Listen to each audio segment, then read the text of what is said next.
Choba namonu jiu da hodeo ana savo de we. Kwabaro santa de ingame mime lobo no khode lobo didiano tinu me. Mina hando Jean 12 verset 5. Mi mulando etau e makasi husa chelu ene ana enamo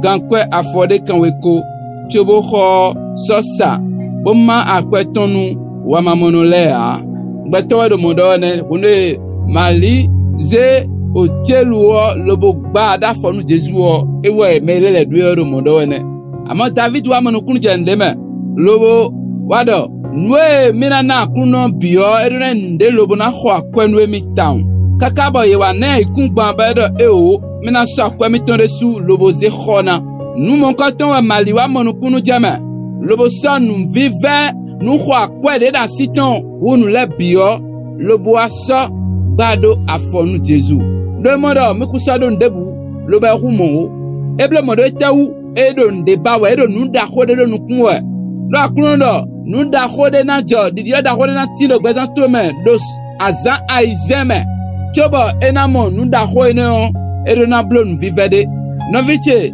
adona blo nu vivede nu de da situ e ba adona na dandame chobo anamo nu jiwu da khode adona de afo vivede cholo bana nu jiwu da khode do gbeta keke lobodo nu jiwu obawe ba nu tawe kablo ba ekponfo ba ma na kono newu lo bana ya usede kweton